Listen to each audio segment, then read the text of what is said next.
అమరావతిలో భారత రాజ్యాంగ నిర్మాత డాక్టర్ బిఆర్ అంబేద్కర్ 125 అడుగుల కాంస్య విగ్రహం ఏర్పాటుకు ప్రభుత్వం సన్నాహాలు చేస్తోంది. దీనికి సంబంధించి గుంటూరు జిల్లా తాడేపల్లిలోని ఎస్సీ కార్పొరేషన్ కార్యాలయంలో మంత్రులు నక్కా ఆనందబాబు, జవహర్ అధికారులతో ప్రత్యేకంగా సమావేశం నిర్వహించారు.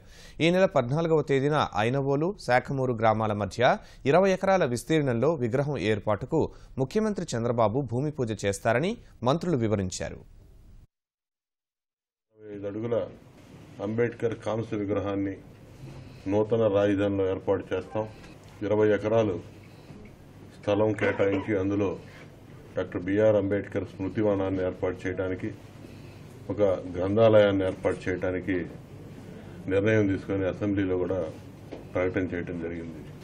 125వ అంబేద్కర్ జయంతి కూడా దగ్గరలో జరుపుకుంటున్నటువంటి తరుణంలో ఇది మేము ఒక బాధ్యతగా వారి వారసులుగా ఏ విధంగా దీన్ని దిగ్విజయం చేయాలి, ఏ విధంగా ఇది ఒక మైల్ రాయిగా ఉండాలి, భారతదేశ చరిత్రలోనే ఒక 125 అడుగుల విగ్రహాన్ని ప్రపంచ మేధావైనటువంటి బిఆర్ అంబేద్కర్ గారికి నెలకొల్పడం అనేది ఆ యొక్క ఏదైతే ఆ ప్రాజెక్టు దానిలో భాగస్వాములం కావడమే మా అదృష్టంగా భావిస్తూ ఉన్నాం.